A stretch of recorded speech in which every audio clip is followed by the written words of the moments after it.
ഇട്ട് കൊടുക്കാം. Hey guys, welcome back. ഞാൻ നിങ്ങളുടെ ഷെഫ് കാർത്തിക്. ഇന്ന് നമ്മളുടെ ഓണം സദ്യ സീരീസിനകത്ത് 14ാമത്തെ റെസിപ്പിയാണ്. അപ്പോൾ നമ്മൾ ഇന്നലത്തെ കൂടി എല്ലാ തൊടുകറികളും കഴിഞ്ഞു. അപ്പോൾ ഇന്ന് നമ്മൾ ഉണ്ടാക്കാൻ പോകുന്നത് പൈനാപ്പിൾ പുളിശ്ശേരി. അപ്പോൾ നമുക്ക് പുളിശ്ശേരി ഉണ്ടാക്കാൻ വേണ്ടി പൈനാപ്പിൾ ക്യൂബ്സ് ആയിട്ട് കട്ട് ചെയ്യാം. ഞാനൊരു മീഡിയം സൈസ് ക്യൂബ്സാണ് കട്ട് ചെയ്യാൻ പോകുന്നത്. ഈ സൈസിൽ നമുക്ക് ക്യൂബ്സ് കട്ട് ചെയ്യാം.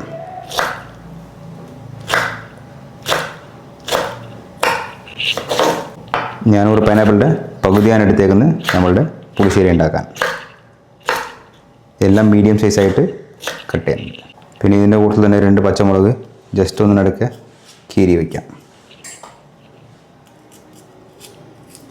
നമ്മുടെ കട്ടിങ് കഴിഞ്ഞു. നമുക്ക് ഇനി ഒരു ചെറിയ അരപ്പ് തയ്യാറാക്കാം. ഇതിനു വേണ്ടി ചിരകിയ തേങ്ങ, പിന്നെ ചെറിയ ജീരകം, വെള്ളം ഒഴിച്ച് നമുക്കൊരു ഫൈൻ പേസ്റ്റാക്കി എടുക്കാം. ഇപ്പോൾ നമുക്ക് പുളിശ്ശേരി ഉണ്ടാക്കാൻ വേണ്ടി നമ്മളുടെ കട്ട് ചെയ്ത് വെച്ചിരിക്കുന്ന പൈനാപ്പിൾ, അത് പച്ചമുളക്, ഒരു ചെറിയ പീസ് ശർക്കര, ശകലം കറിവേപ്പില, ലേശം ഉപ്പ്, മഞ്ഞൾപ്പൊടി, ലേശം മുളക് പൊടി, പിന്നെ ആവശ്യത്തിന് വെള്ളം ഒഴിച്ച് നമുക്കിതൊന്ന് കുക്ക് ചെയ്തെടുക്കാം ആദ്യം. ഇപ്പോൾ നമുക്ക് ശർക്കര ഇടാം. ശർക്കര ഇല്ലെങ്കിൽ നമുക്ക് പഞ്ചസാര ഇട്ടാലും മതി. പിന്നെ നമ്മുടെ മധുരം അനുസരിച്ച് നമുക്ക് വേണമെങ്കിൽ ശർക്കര കുറയ്ക്കുകയോ കൂട്ടുകയോ ചെയ്യാം നമുക്ക്. അപ്പോൾ ഇതൊന്ന് നമുക്ക് അടച്ച് വെച്ച് വേവിച്ചെടുക്കാം. നമുക്കൊന്ന് തുറന്ന് നോക്കാം. പൈനാപ്പിൾ വെന്തതിന് ശേഷം നമുക്ക് ഇതിനകത്ത് അരപ്പിടാം. ഇത്തിരിയും കൂടി ഒന്ന് വേകാനുണ്ട്. ഒന്നും കൂടി നമുക്ക് കവർ ചെയ്ത് വയ്ക്കാം. ഇപ്പോൾ നമുക്ക് തുറന്ന് നോക്കാം. പൈനാപ്പിളൊക്കെ വെന്തിട്ടുണ്ട്. നമുക്ക് ഈ സമയത്ത് നമുക്കിതിൻ്റെ അരപ്പിടാം. നല്ലൊരു ഫ്ലേവർ പൈനാപ്പിളിൻ്റെ.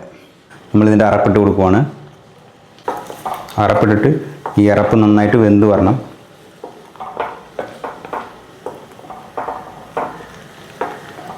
നമുക്കൊരു 2 മിനിറ്റ് കൂടി ഒന്ന് അടച്ച് വെച്ച് വേവിക്കാം. അപ്പോൾ നമുക്കൊന്ന് തുറന്ന് നോക്കാം.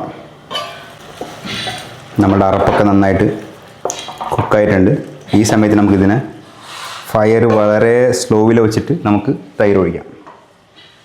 ഞാൻ തൈര് ജസ്റ്റ് ഒന്ന് മിക്സിയിൽ അടിച്ചെടുത്തിട്ടുണ്ട്. അപ്പോൾ ജസ്റ്റ് ഒന്ന് ഇത് വാമായതിനു ശേഷം നമുക്ക് നമ്മളുടെ വറവിട്ട് കൊടുക്കാം. അതിന്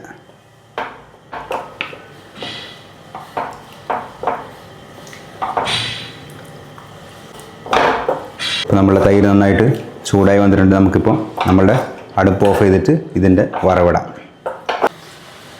വെളിച്ചെണ്ണ ചൂടായി വരുമ്പോൾ ഇതിനകത്ത് നമുക്ക് കടുക് ഇട്ട് കൊടുക്കാം.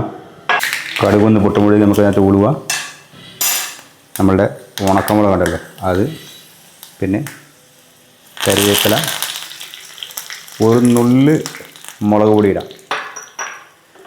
നമ്മളുടെ വറവ് റെഡിയായിട്ടുണ്ട്. പുളിശ്ശേരിയുടെ മേൽ നമ്മളുടെ വറവ് ഇട്ട് കൊടുക്കാം. നമ്മുടെ പൈനാപ്പിൾ പുളിശ്ശേരി റെഡിയാണ്. നമ്മളുടെ ഓണം സദ്യ സീരീസിനകത്ത് 14ാമത്തെ റെസിപ്പിയാണ് പൈനാപ്പിൾ പുളിശ്ശേരി.